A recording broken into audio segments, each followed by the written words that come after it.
for 6 of the 16 rendezvous. And that meant that William Ashley would send supplies out in the wagon so that the mountain men would stay here and keep trapping beaver rather than get on their horse and each of them sell their beaver pelts individually, because it was a 3-month journey one way by horse. So it was a brief period of history. There were only 16. We had 6 right here in our valley because we had so much grass and water and lots of beavers. But in 1840, the Chinese developed the silk hat. So the mountain men then became the guides for the Oregon and California trails and military and mapping expeditions, and opened up the West. Exhibit case with Jim Bridger's rifle. And downstairs we have a traveling exhibit of artists across the United States called One with the Land. Fur trade. There's a beaver. Beaver. Mountain Man Bingo. There's a beaver, yeah, and there's a beaver right there. Look at those teeth. Hey, you want to do bingo? Or they have a... That's a heck of a shot. All right, Lewis and Clark. We know about Lewis and Clark. Came west to explore. Lewis and Clark and their dog. Free one. It's a floofy dog. I know. They're ginormous. They're Nephilim.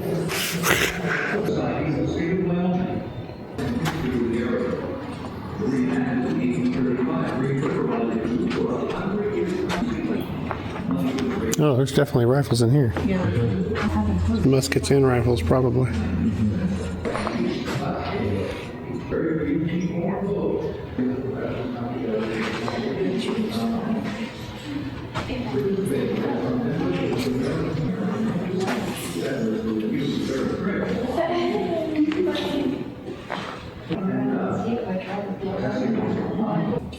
This is a big bison. Oh yeah, those are bigger beavers. Good grief. That's not a white, it's a juvenile. Elk, sheep, stronghead, goat. Oh, juvenile bald eagle. Yeah, Huh. not mine. There's a big firearm collection. Goodness gracious. Just Wow.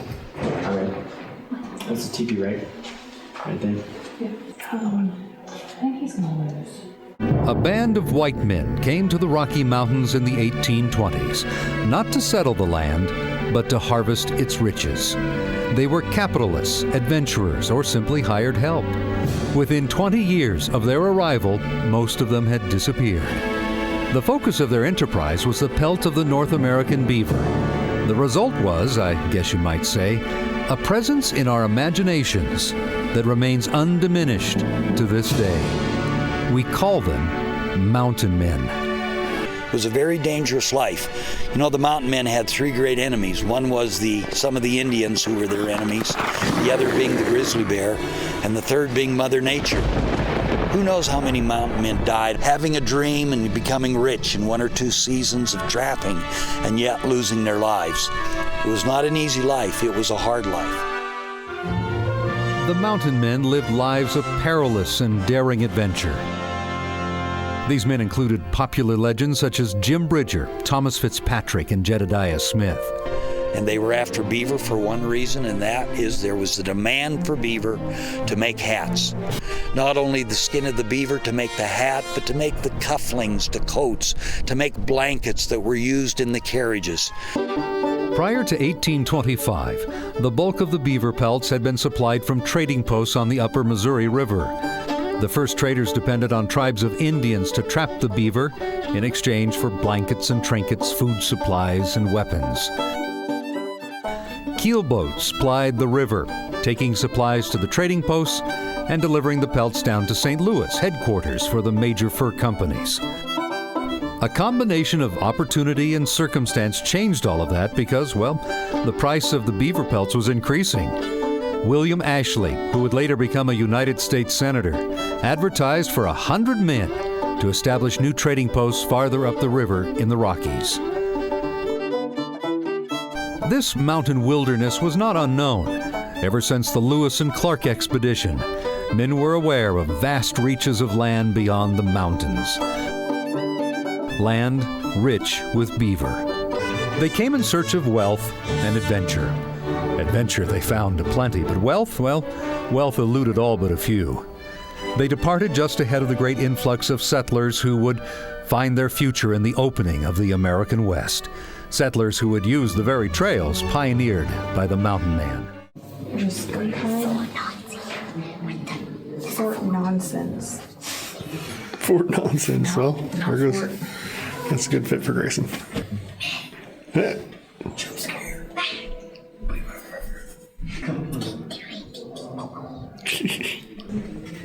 step on your penis. Oh, I see that. Yeah.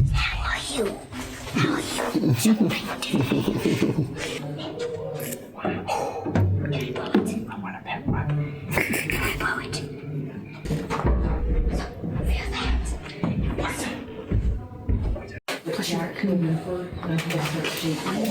Jackrabbit. The neatest thing about it, you know, they started to build a center for their house. Yeah.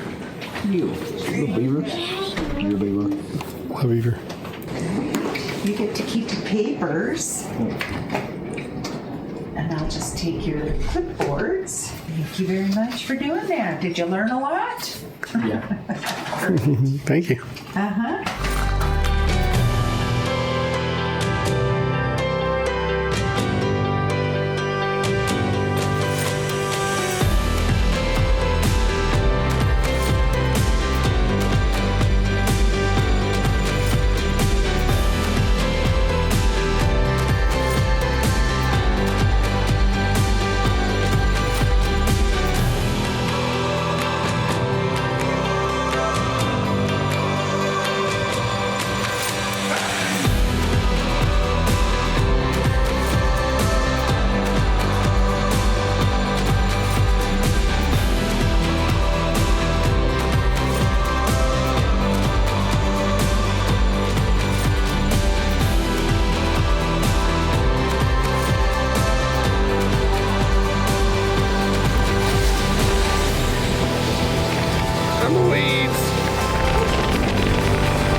I heard something. Oh, that's the trash cans. What?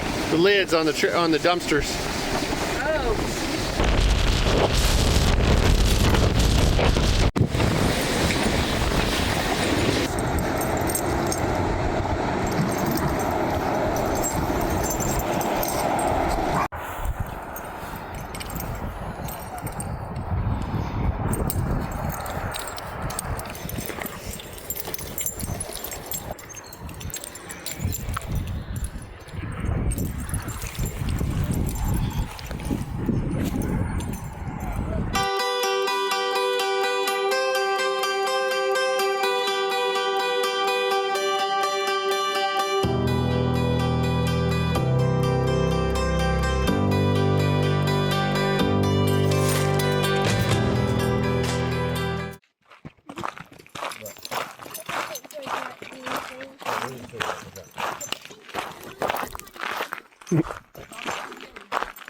Make a hole in the ground. No. I was just not meant to hit things with a hiking stick. We can just hike up however far we want and hike back. 0 feet. Cut it over here. Smell the pines. Yeah. Tiny. Smell it.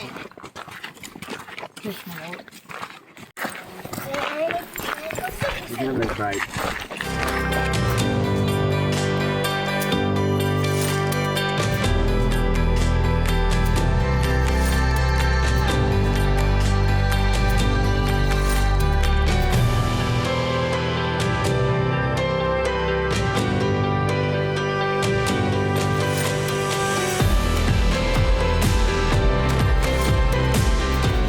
That is amazingly clear. Oh, you can't really see anything down here. Little chilly? Yeah. Very cold? I figured. Oh, fine. Treasure babies. That is crazy how clear that is. I know.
What are you doing, Hunter? Oh, okay.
Yogi, come sit with Boo Bear. What? No. That's cool looking. Come here. What bird? He's distracted by birds very easily.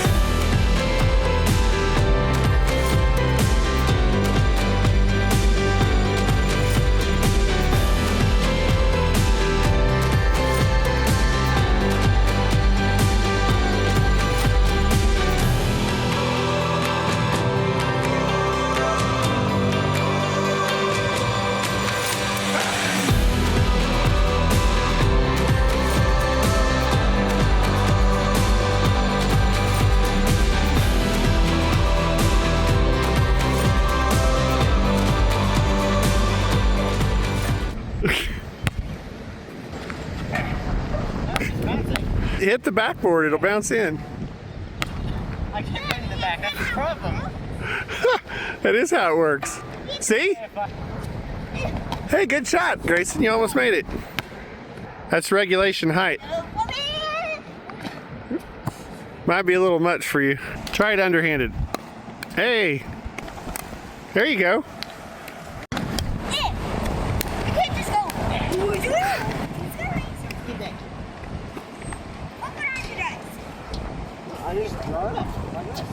Yeah, that works.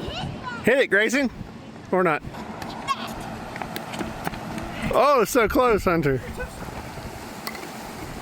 Hey, you hit it. Being in Wyoming, the wind makes it challenging. No, he did fine. It was the wind. We're in Wyoming. That's not happening.